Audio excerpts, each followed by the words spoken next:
Thanks for joining me to learn how to loom knit a square. You could use this to make a pot holder. It would be a really great first project on your loom. Or you could do what I'm doing and make a whole bunch of squares and stitch them together to make an afghan. There's probably a lot of these on YouTube, but in my searching I've noticed not a lot of these doing it left-handed, which I will be. So here's a left-handed tutorial of how to loom knit a square. What you're gonna need is some yarn, and I just happen to have mine in a bowl, but you don't have to. A loom knitting hook, some scissors,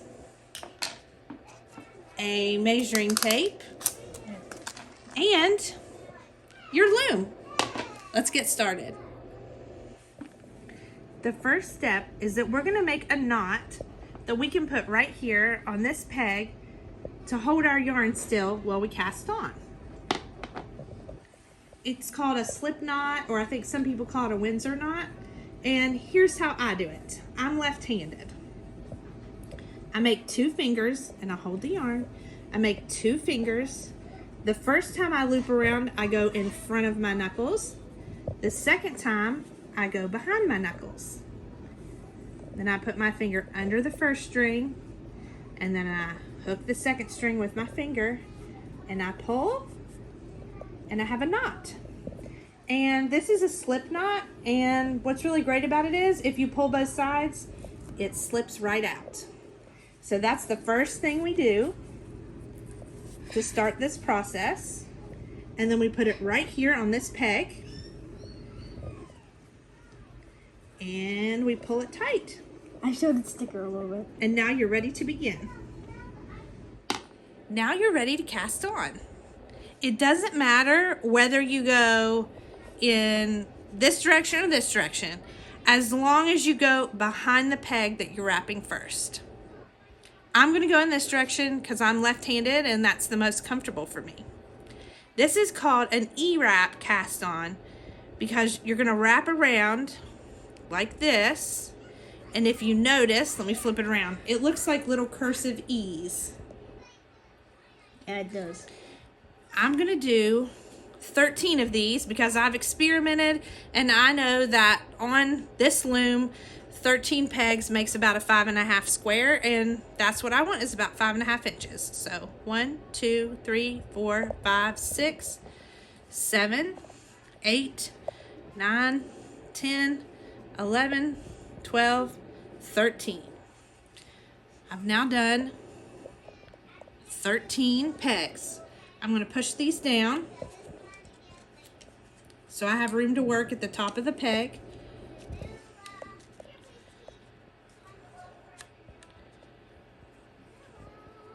Now I'm going to lay the string just across the front of the pegs. I'm going to pick up my hook. Starting right here, I'm on the far end. I started wrapping over here. I'm going to start right here.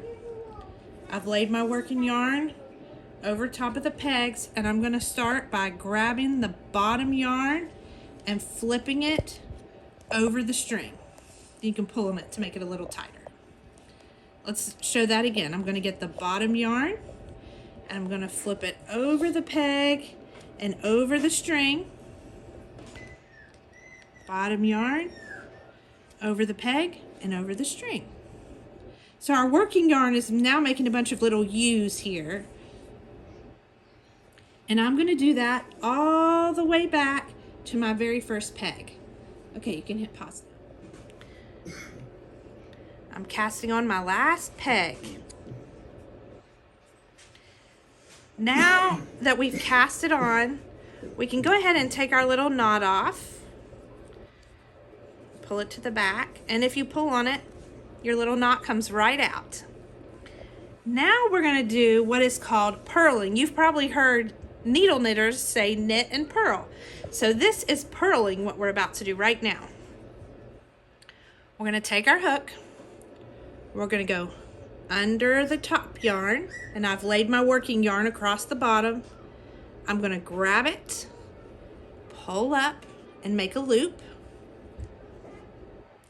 I'm going to pull that loop off, set it right back down, and then I'm going to pull this yarn to tighten it.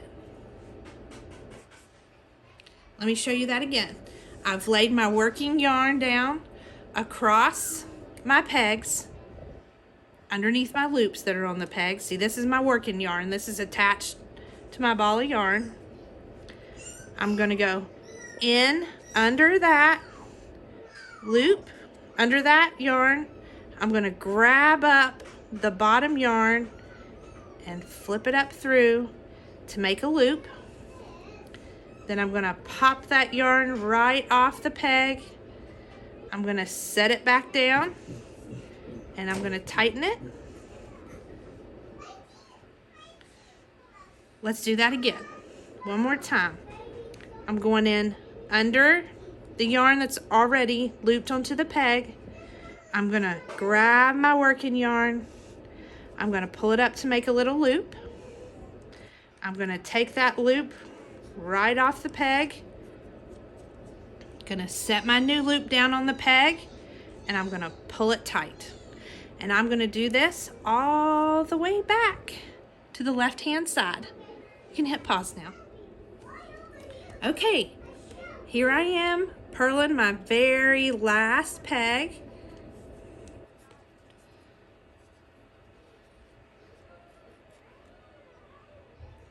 And now it's time to do a row of knitting. So I'm gonna push all my yarn down to the bottom just because that's easier for me to work with. Then I'm gonna start E-wrapping, and I'm gonna go from the back. See how I go around? Whichever direction I go, I'm going to the back of the peg first. I'm just gonna do a few, but you could go all the way to the end here, but I'm gonna start with just a few. I've wrapped around, and this is called a knit stitch. We're just simply knitting. We're taking the bottom loop over the top. Bottom loop over the top. Let's show this again. I'm wrapping around the back. See, I'm going clockwise now. I'm gonna take the bottom loop, go over the top. I'm gonna continue doing this all the way back to the beginning. You can hit pause now. Are you ready? Is it going? Yeah. Okay. Okay, we've just knit our very first peg, what we started on. We've made it all the way back to here. And now we're gonna go back to purling, which is what I showed you earlier. Purling is where you lay your working yarn underneath your loops. You go down under the loop, you catch your working yarn, you pull it up through. See how I've made a little loop? I'm gonna take this off, put the loop down on my peg, and pull. I'm gonna do that all the way back, and I'm gonna continue purling to the left and knitting to the right, purling to the left and knitting to the right. I'm just gonna continue that pattern until I have I've gone long enough to make a square. So let me show you what that looks like. Let me get some more length on this, and then I'll show you. You can hit pause. So I've purled, knit, purled, knit. And now I can see I'm actually starting to create something. So now I want to make sure that I'm going to have about the same length and width, because I want mine to be a square. You could just keep going and you could end up with a rectangle. It's up to you. You could make a whole scarf this way. So what I do is, which I know how many this makes now, but the first time I did it, I took a measuring tape and I checked, and I said, okay, that's about 5.5 inches wide. So that means I also need to have about 5.5 inches this way. And as you can see, I'm not quite there yet. I need to do a couple more rows to get to 5.5. So I'm gonna keep going. I just wanted to stop and show you that. I have just purled my last row I needed to make this into a square. Now I'm going to show you how to bind off. So I've just got done purling. Now I'm going to go ahead. This is important to pay attention to, but once you get it, it's like second nature. I'm going to go ahead and knit the first one. Then I'm going to knit the second one, and I'm going to do it a little looser than I usually do, because if you do it too tight, it's going to get all bunched up, and you don't want it to look all bunched up. So I just looped this one a little looser than I usually do. I'm going to go ahead and knit over. And here's the important part. I'm going to take this one off, and I'm going to move it to the left. See how this one's empty now? Then I'm going to knit over, and I'm going to move it back to the right. Let's do another one to make sure you've got it. I'm going to do my wrap like I always do, but it's a little looser than usual. I'm going to knit over. I'm going to move this loop to the left. I'm going to knit over. And then I'm going to move my loop to the right. Let's do it one more time. I'm going to wrap loosely, knit over, move my loop to the left, knit over, move my loop to the right, and I'm going to continue doing that all the way until I've only got one loop left. So we'll go ahead and fast forward to that. I'm on my last two pegs. I'm going to knit over. Then I'm going to move this loop over to the left. I'm going to knit over again. And look, I'm on my very last peg, so this is important. We're going to kind of make this kind of a bigger loop, so we have plenty of room for air here. We're going to go ahead and remove this from our loom.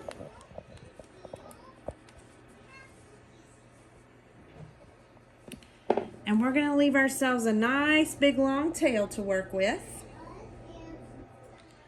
And I'm going to go ahead and probably about right here, I'm going to go ahead and cut it. So I've taken it off my loom. I've cut myself a nice long tail, and I still have my loop. Now this part's important so that you don't unravel your whole work, because if you just pull on it right now, this will all start unraveling.